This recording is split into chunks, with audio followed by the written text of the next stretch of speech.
my friend, my brother, comrade in arms, founder, Jan Suraj Party, திரு பிரசாந்த் கிஷோர் அவர்கள் இன்னைக்கு வந்து நம்மளுடைய இந்த தமிழக வெற்றி கழகத்தினுடைய 2ஆம் ஆண்டு துவக்க விழாவிற்கு சிறப்பு விருந்தினராக வந்து கலந்துக்கிட்டு பேசியது மிக்க மிக்க மகிழ்ச்சி. அவருக்கு என்னுடைய மனமார்ந்த நன்றியை தெரிவிச்சுக்கிறேன். We are an emerging primary political force in Tamil Nadu politics with a firm commitment to create history in the upcoming 2026 assembly elections of Tamil Nadu, like 1967 and 1977 assembly elections of our state. Without compromising our party's ideological principles at any cost, I am here to collaborate and work with you towards upholding the secular and democratic ideals in TN and beyond.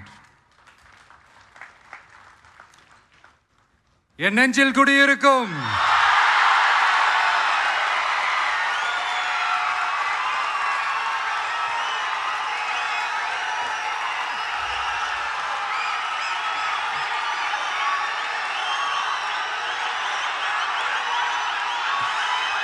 என்னுடைய தோழர்கள், தோழிகள் எல்லாருக்கும் என்னுடைய வணக்கம் வணக்கம் வணக்கம்.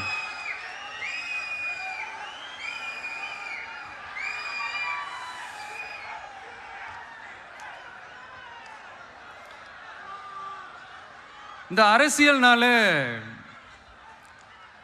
வேற level தான்ல.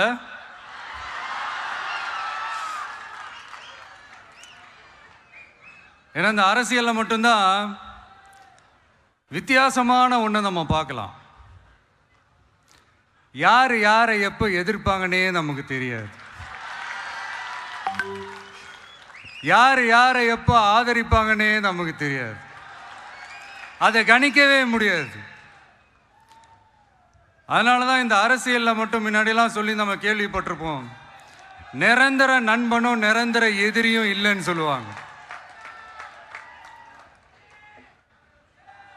அரசியலுக்கு யார் வேணாலும் வரலாம், அது வந்து ஒரு ஜனநாயக உரிமைன்னு சொல்லுவாங்க. ஆனால் மக்களுக்கு ரொம்ப ரொம்ப பிடிச்சி போன ஒருத்தன் அரசியலுக்கு வரான்னா அதை கண்டிப்பாக நல்லவங்க எல்லாம் வரவேற்பாங்க. ஆனால் ஒரு சில இந்த அதிகார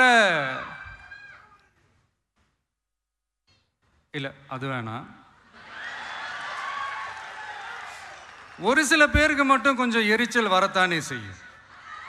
அது இருக்கும் தானே.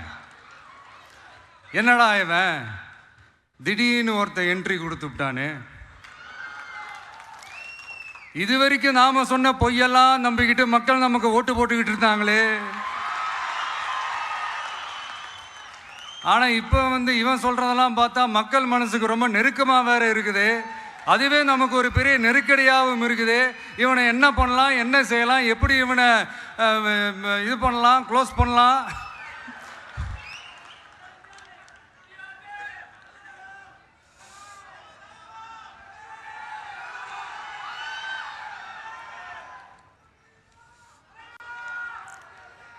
எப்படி இவனை க்ளோஸ் பண்ணலாம், ஒரு கன்ஃபியூஷன் ஒன்று வரும்.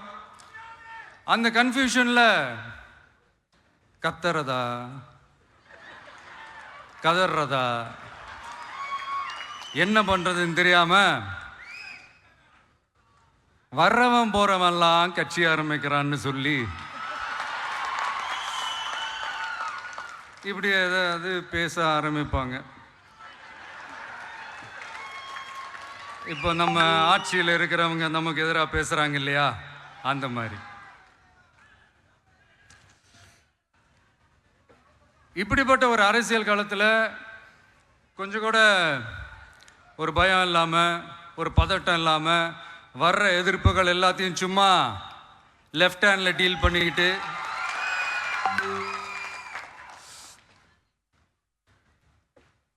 இதோ நம்மளுடைய தமிழக வெற்றி கழகம் முதலாவது ஆண்டை கடந்து இப்போ 2வது ஆண்டில் அடி எடுத்து வைக்கிறோம்.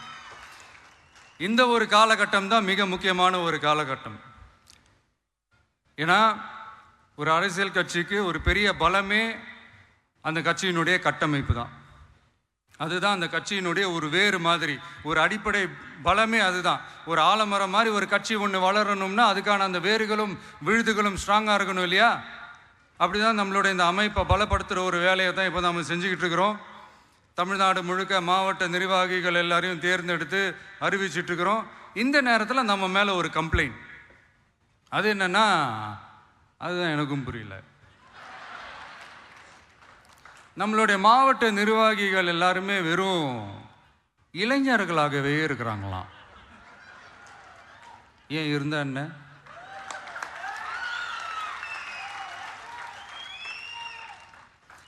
அறிஞர் அண்ணா அவர்கள் கட்சி ஆரம்பிச்சப்பா அவர் பின்னாடி நின்னதும், புரட்சி தலைவர் எம்ஜிஆர் அவர்கள் கட்சி ஆரம்பிச்சப்பா அவர் பின்னாடி நின்னதும் வெறும் இளைஞர்கள் தான். அந்த இளைஞர்களால தான் 1967லையும் 1977லையும் அந்த 2 தேர்தலையுமே ஒரு மிகப்பெரிய ஒரு வெற்றி கிடைச்சது. வரலாறு, அதுதான் வரலாறு. இப்போ அதே மாதிரி நம்ம மேலே இன்னொரு கம்ப்ளைண்ட், அது என்னன்னா, நம்மளுடைய கட்சி நிர்வாகிகள் எல்லாருமே சாதாரண குடும்பத்திலிருந்து வந்தவங்களாம். அதே தான் இங்கேயும் கேட்குறேன், ஏன் வரக்கூடாதா?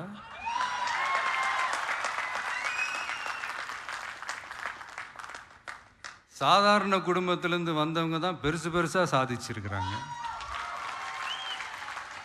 இன்னும் சொல்ல போனா நம்மளுடைய கட்சி எளிய மக்களுக்கான கட்சி தானே. அப்படி இருக்கும்போது நம்மளுடைய கட்சி நிர்வாகிகளும் எளிய குடும்பத்தை சேர்ந்தவங்களா தான் இருப்பாங்க. நம்மளுடைய கட்சி ஒன்றும் பண்ணையாறுகளுக்கான கட்சி கிடையாதுல்ல.